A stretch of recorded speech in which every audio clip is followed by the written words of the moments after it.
Саламатсыңарбы балдар? Азыр кыргыз тили сабагы. Балдар, биз өткөн сабакта фонетика бөлүмүнө кеңири токтолгонбуз. Бүгүнкү сабагыбызда фонетика бөлүмү менен тыгыз байланышта болмокчу. Сабактын жүрүшүндө силердин билимиңерди упай берүү менен байланат. Ким 80 упайдан 100 упайга чейин топтосо 5 деген баалат. Ал эми 60-тан 79 упай топтосо 4 деген баалат. Ал эми 59-дан 30 упай топтосо 3 деген баалат.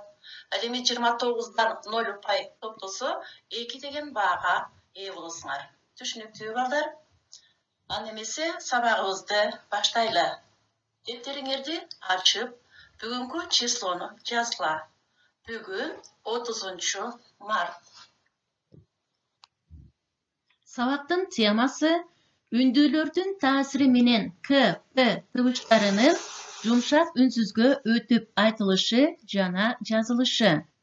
Балдар, Сабактын максатында силер фонетика бөлүмүнүн негизинде угуп түшүнүүгө жана жазуу көндүмдөрүнө ээ болосуңар. Берилген маалыматты кеңири түшүнүп, ой жүгүртүүгө жана анализ берүүгө жетишесиңер. Теманын негизинде так сүйлөп жана сабаттуу жаза билүүнү өздөштүрөсүңөр. Балдар, теманы түшүндүрүүдө уңгу жана мүчө деген терминдер жолугат. Ошондуктан уңгу деген эмне, мүчө деген эмне экендигин кайталап, эсиңерге салып коеюн. Сөздүн маани берген бөлүгүн уңгу деп айтабыз. Ал эми маани бербеген бөлүгүн мүчө деп айтабыз. Мисалы, студенттер деген сөздү алалы. Бул сөздүн маани берген бөлүгү студент. Бул уңгу болуп эсептелет. Ал эми тер деген мүчө, бул мүчө. Себеби эч кандай маани берген жок. Ошондой эле досум деген сөздүн уңгусу кайсы? Туура айттыңар балдар, уңгусу дос. Ал эми мүчөсү Эсиңерге түштүбү балдар? Эми темага өтөлү. Тыбыштардын үндүүлөрдүн таасири менен жумшарып Г, Б тыбыштарына өтүп айтылышы төмөнкүдөй учурларда болот. Башкы тыбышы үндүү менен келген мүчөлөр жалганса, сөз аягындагы К, П тыбыштары жумшарып Г, Б тыбыштарына өтүп айтылат. Жазууда да булардын ушул өзгөргөн түрү сактала берет. Мисал келтирели балдар. Бак деген сөзгө деген мүчөнү уласак, багым. Жаак деген сөзгө деген мүчөнү жалгасак, жаагым болуп айтылат. Ошондой эле сап деген сөзгө деген мүчөнү уласак, сабын.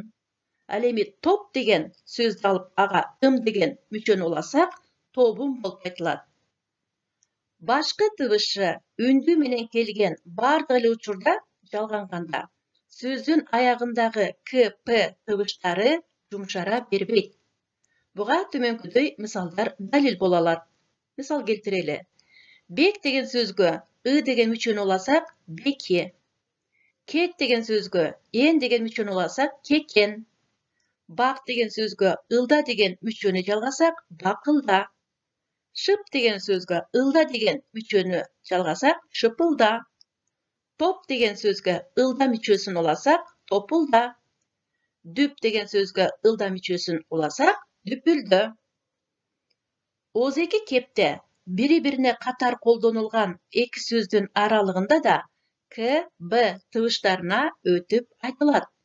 Бирок балдар, К, П тыбыштарынын мындай жумшарып айтылышын жазууга жол берилбейт. Мисал келтирип көрөлү. Айтылышын жана жазылыш өзгөчөлүктөрүн жакшылап байкагыла балдар. Айтылышы агала, жазабыз ак ала. Жок эле деп айтсак, жазабыз жок эле. Торақ үй деп айтсақ, торақ үй деп жазабыз. Ал эми ала кел деген сөзді айтсақ, ала кел деп жазабыз. Балдар, эми мен силерге бир нече сөздөрдү айтайын. Ал эми силер ушундай тартипте дептериңерге жазгыла. Бул биздин биринчи көнүгүүбүз болсун. Анда эмесе дептериңерге биринчи көнүгүү деп жазгыла. Алгач, мен силерге айтылышы боюнча сөздөрдү айтам, силер болсо туура жазылышын жазгыла. Бул сөздөр экранда да турат. Жакшылап көңүл бургула.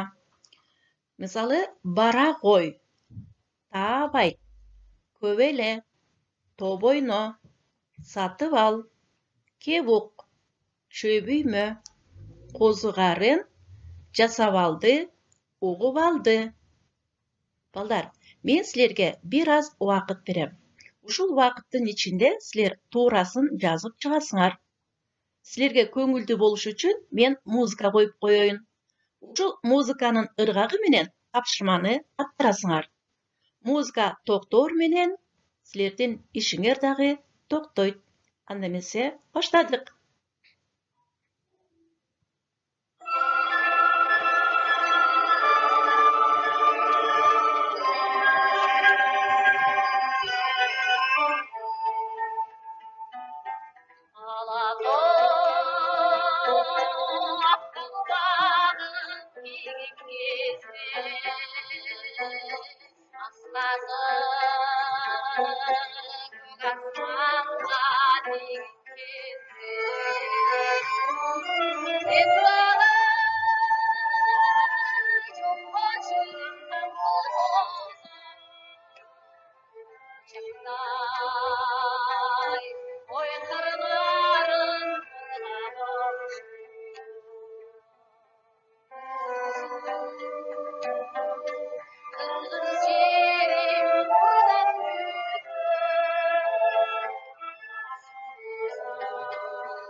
Эми экранды карап текшерип чыккыла. Ар бир сөзгө 2 упай бересиңер. Силерге 10 сөз берилди. Бардығы тора болсо 20 ұпай болот. Тора эмес жазылған сөзгө ұпай бербейсиңер. Түшүнүңөрбү, балдар? Балдар, көнүгүүнү текшерүү менен өзүңөрдүн чынчыл инсан экендигиңерди далилдешиңер керек. Өзүңөрдү өзүңөр алдабагыла. Аны эмесе текшергенге 1 минутта убакыт берем. Баштадык.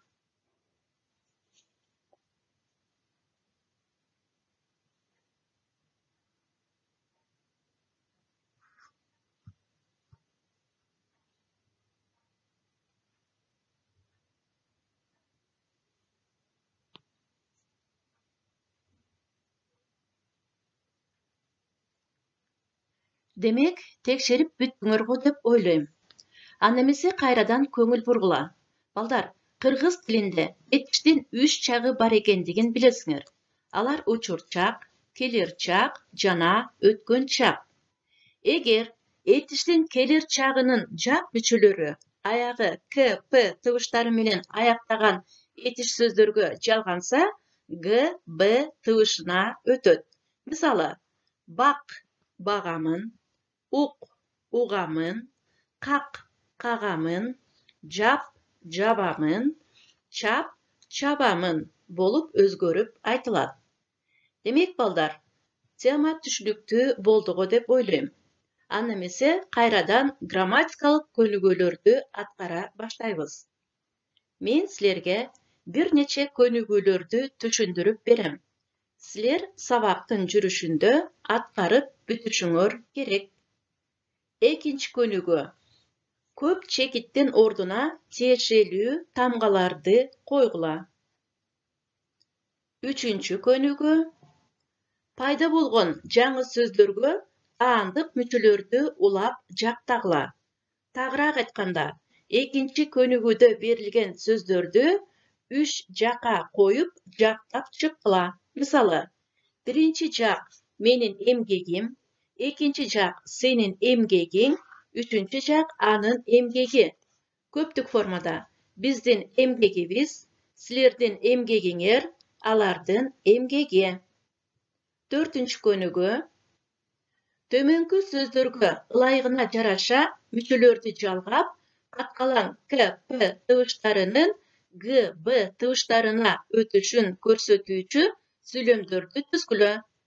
Мисалы, ак, бак, жүк, көк, жап, мектеп, китеп, топ, сан, сап. Мисалы, кара кыздын агынан эмес, багынан. Түшүнүктүү, балдар? Бешинчи көнүгүү. Жаңылмачты окуп, тилиңерди жатыктыргыла жана жаттап алгыла. Кара балапан, кара палакан, карды кампайсың, кана балапан. Таруу күрүчкө, толсун алакан, топ-топ чокулап, тойсун балапан. Алаканга балапан, балапанга алакан, кенен кесир талаадай көрүнгөнүн карасаң. Балдар, тилектен аткарган ишиңерди мага телефон аркылуу сүрөткө тартып жибересиңер. Силерге бардыгы 5 көнүгүү берилди. Мына ушул көнүгүүнү ким эртерээк бүтсө, мага телефон аркылуу чалып айтып берсеңер болот. Аны эмесе бардыгыңарга ийгилик каалайм.